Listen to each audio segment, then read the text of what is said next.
¿Qué tal? Mi nombre es Saúl Ánima y seré su asesor durante este módulo de seminario de tesis 1.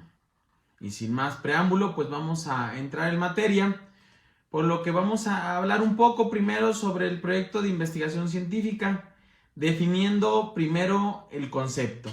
¿Qué es una investigación?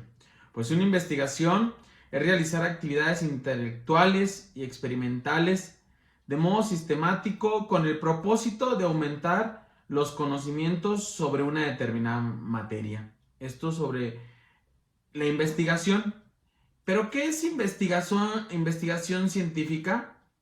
Bueno, pues la investigación científica tiene por lo pronto tres características. La primera es, tiene un fundamento epistemológico. La segunda es, tiene un proceso sistemático de revisión de los métodos, técnicas y procedimientos científicos. Y tres, es aceptada por una comunidad de investigadores. ¿Sí?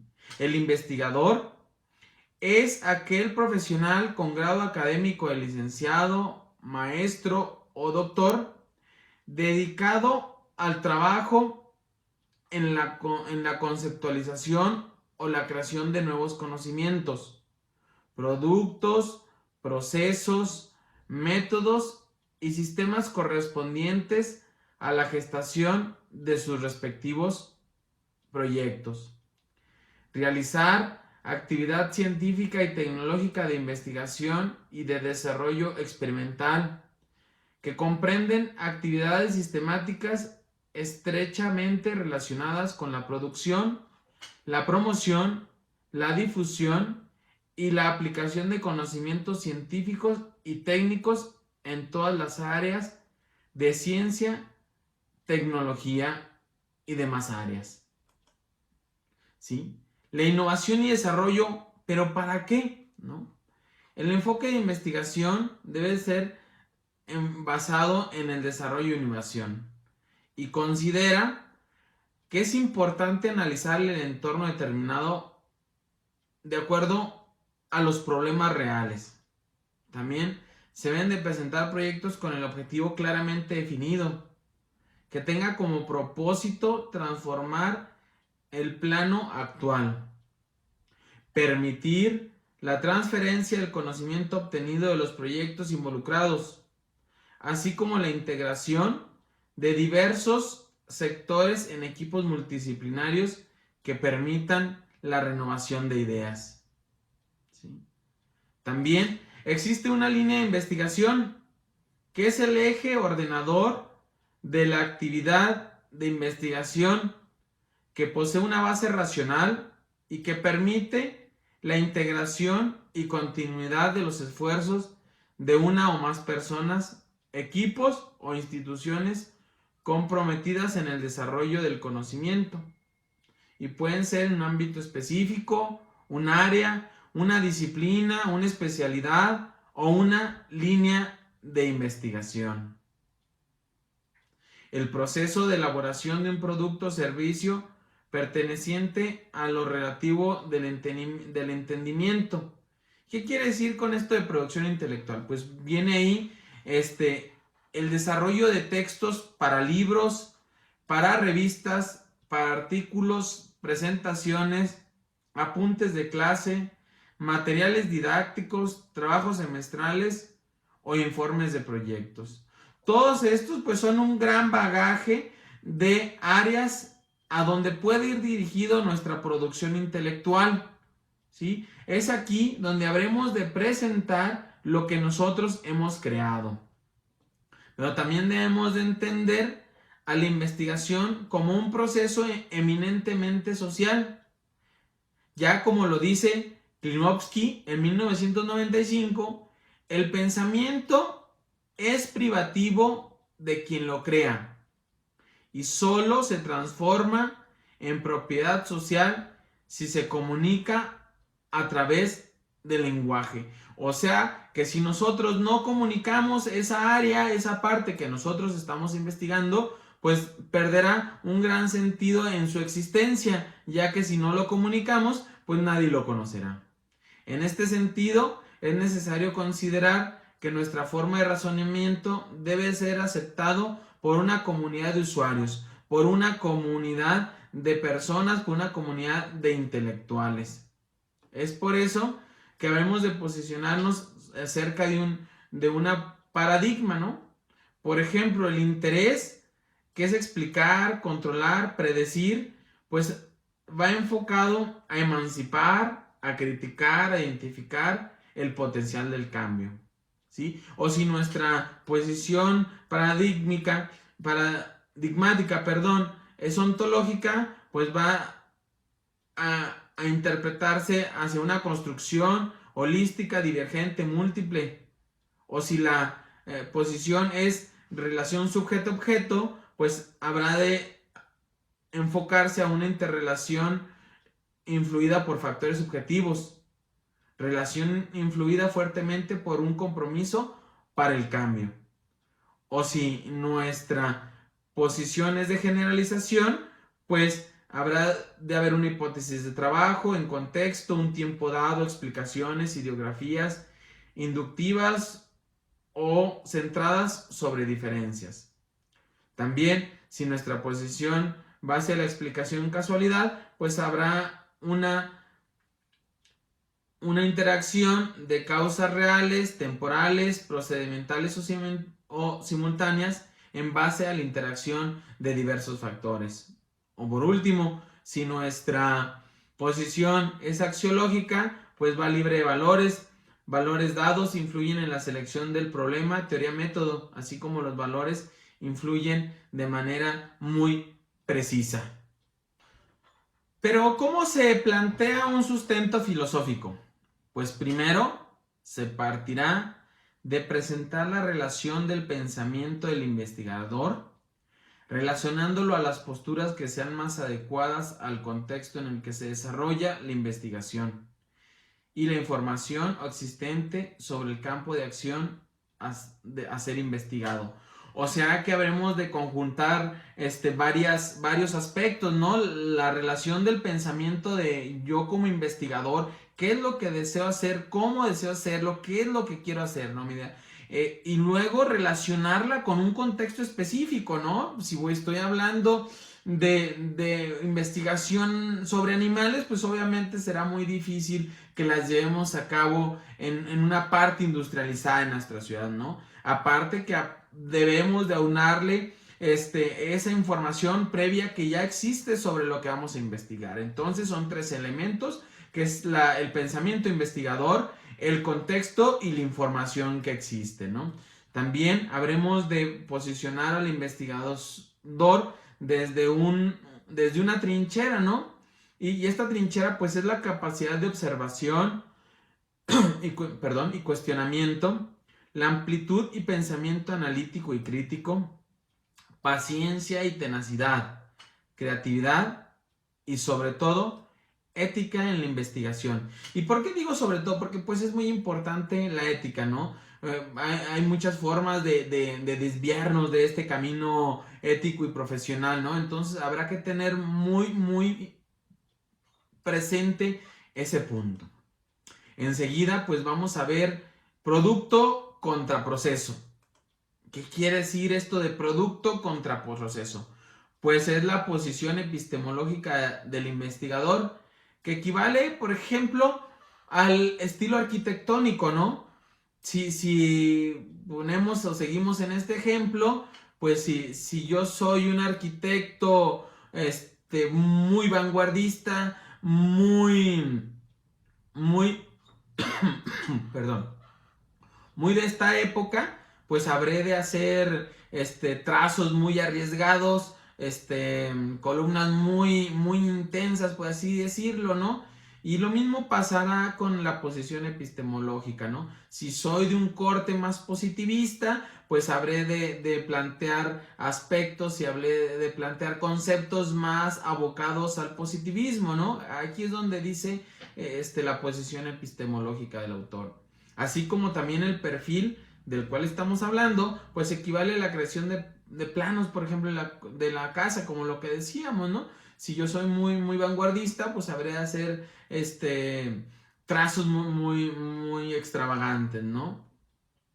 Y el trabajo final del grado, ¿no? Sería la casa construida. El proceso realizado, que incluye las tareas administrativas de la gestión y la metodología de la investigación, equivalen a las técnicas y métodos que se utilizan para construir la casa, ¿sí?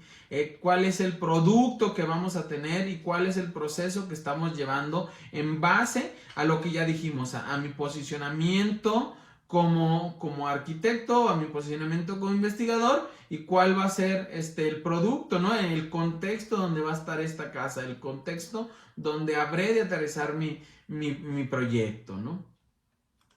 También hablaremos pues más enfocados ahora hacia el planteamiento del problema. ¿Y qué es el planteamiento del problema? Pues el planteamiento del problema podemos hablar como un nacimiento de la idea, ¿sí? Que tiene que ser esta pues pertinente a la realidad, ¿no? Que sea novedosa y que sea de acuerdo al contexto en el cual estamos viviendo, ¿no? Que sea relevante científicamente, ¿sí? Que no sea una idea que esté muy desgastada y repetitiva y que se le haya ya buscado muchos matices, porque pues perderá importancia y perderá relevancia. También si es funcional, si tiene objetivos transformadores en la realidad. También nos habla que sea innovador o innovadora nuestra idea, ¿no? Y hablaremos de dos tipos de problema, ¿sí? Un problema de desconocimiento, que se presenta cuando se constata que hay un desfase entre la ignorancia y el conocimiento. Es decir, cuando se presenta un hecho o fenómeno que requiere ser descrito, ordenado, clasificado, explicado o predecido. En este sentido, la investigación buscará arrojar información que permita reducir ese desfase. Y el otro tipo de problema sería un problema de solución. Se presenta cuando se constata que existe un desfase entre lo que es, o sea, la realidad, y lo que debe ser, lo que es el ideal. En este contexto, la investigación procurará aproximar lo real a lo ideal y lograr la transformación de la realidad. Pues enseguida hablaré de algunas clasificaciones de la investigación, ¿no? Y comenzaré con una que sería según la finalidad. Y esta puede ser investigación básica o pura, que está orientada a la búsqueda de nuevos conocimientos. O investigación aplicada, ¿no?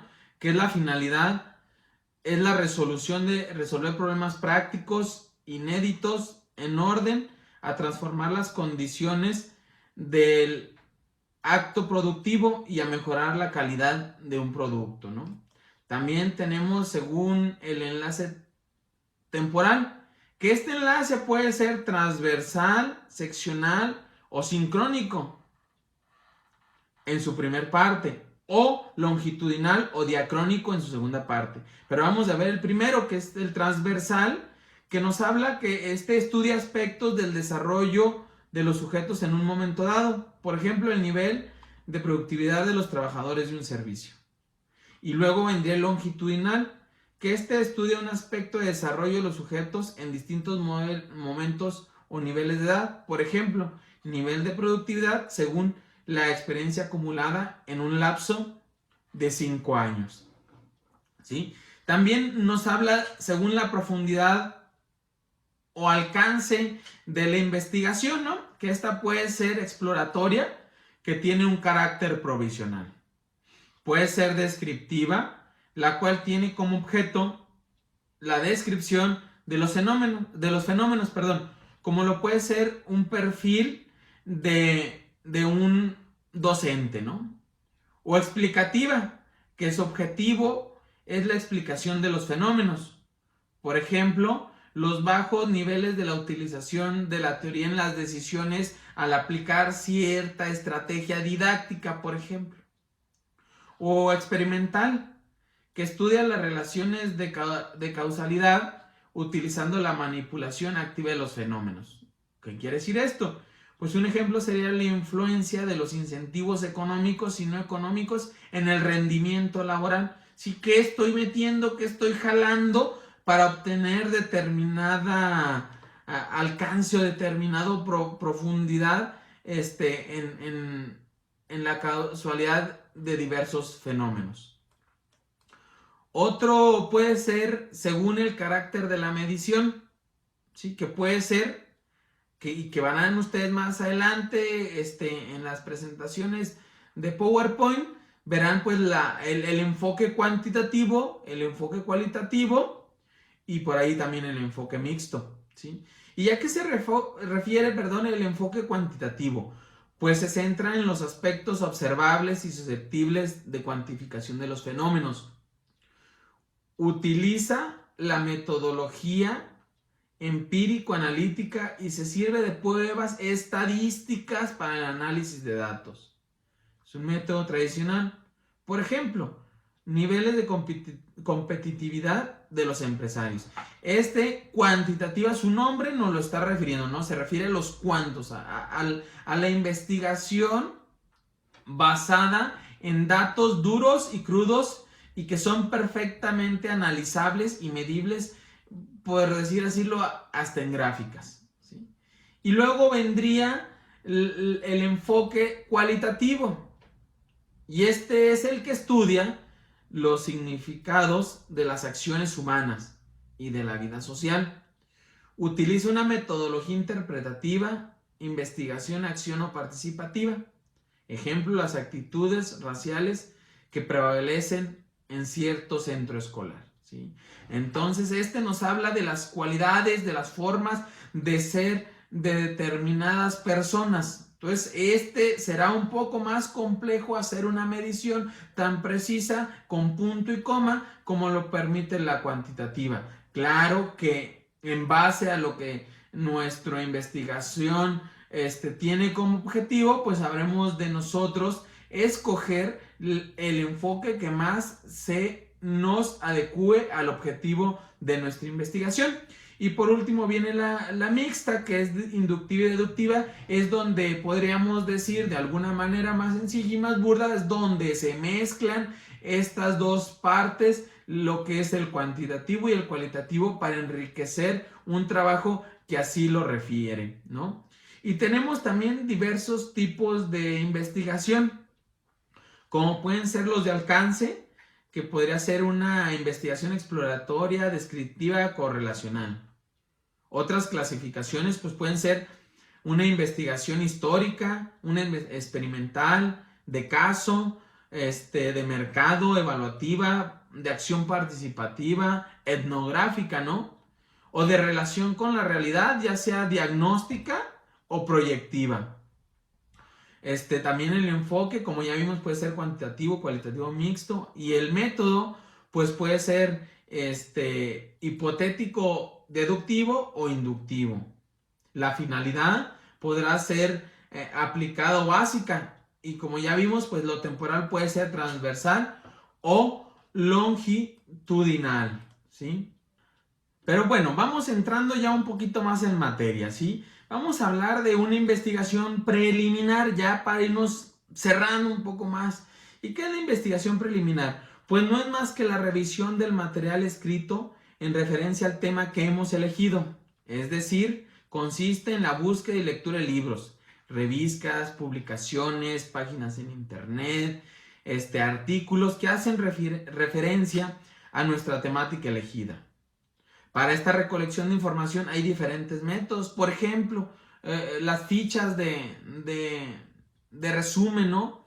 Las fichas donde habremos de anotar todo aquello que nos parece importante y trascendental. Al finalizar la revisión bibliográfica, el estudiante ya estará en condiciones de emitir un criterio propio sobre el tema. Ya habremos de tener, ahora sí, una postura sobre lo que nosotros queremos investigar o sobre lo que queremos hacer. Una vez realizada esta investigación preliminar, conforme al tema elegido, pues se plantea un problema de la delimitación lógica de la investigación. ¿Y qué es esto del problema el planteamiento del problema? Pues no es más que es que en toda investigación se realiza porque existe un fenómeno o hecho o situación que se desconoce y que se busca o que se pretende solucionar, ¿sí? Todos habremos de basar nuestra investigación en un hecho que habremos de solucionar, y puede ser algo desde lo muy pequeñito, como la corrección de la letra en algunos alumnos, hasta problemas muy, muy grandes como los problemas de convivencia de toda una zona escolar, por ejemplo, ¿sí? Los problemas pueden ser de dos clases, de desconocimiento o de solución. Y deben de tener algunas partes como las siguientes: situación problemática, situación deseada, formulación del problema, formulación de la hipótesis, objetivos, delimitación y justificación. ¿Sí? Analizar la situación actual se debe hacer mediante la descripción de un problema con una causa y un efecto, cuando se ha identificado en el tema.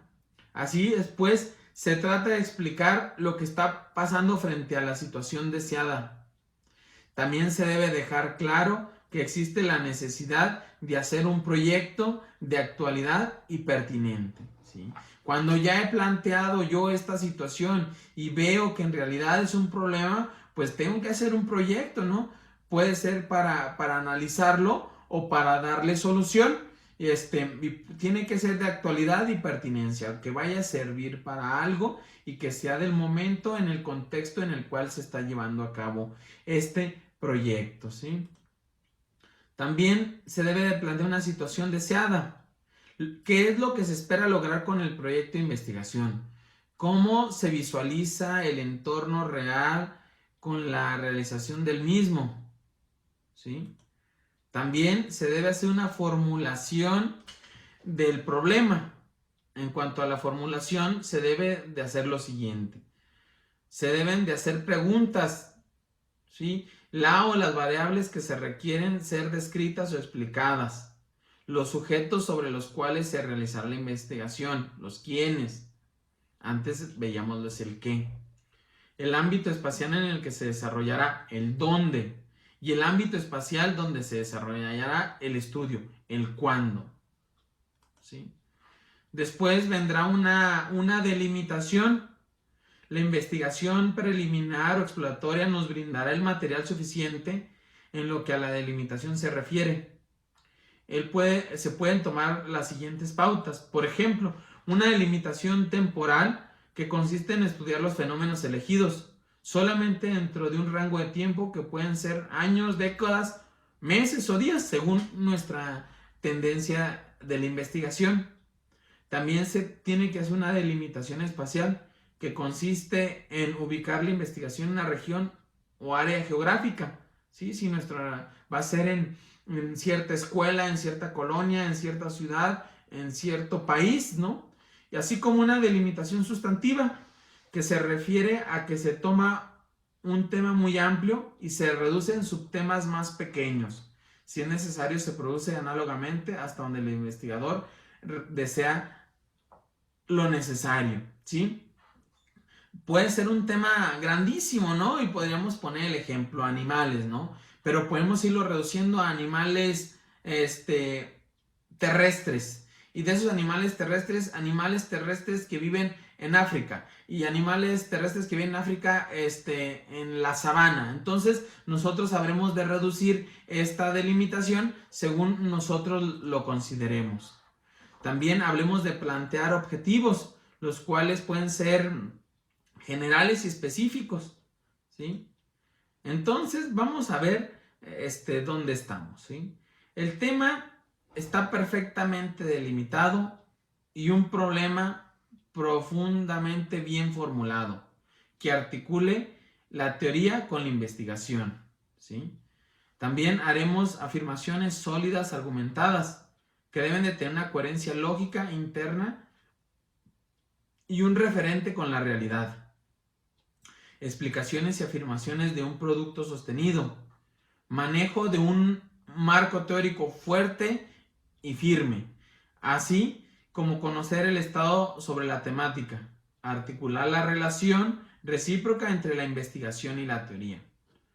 Entonces, ahí habremos de tener una coherencia lógica que debe estar claramente definida por el objeto del estudio. El objetivo generalmente responde a las preguntas de la investigación y los objetivos específicos son jerárquicamente menores al objetivo general. Así como el título debe estar relacionado con los mismos anteriores. Entonces, después de haber visto todas esta parte, nos damos un panorama general de cómo es que debemos de iniciar nuestro proyecto de investigación. Ustedes a continuación, en la parte de la presentación, habrán de ver dos metodologías que habremos de observar, lo que es la cuantitativa y la cualitativa, para que puedan ustedes ir profundizando en la elaboración de su proyecto. Muchas gracias y nos vemos hasta pronto.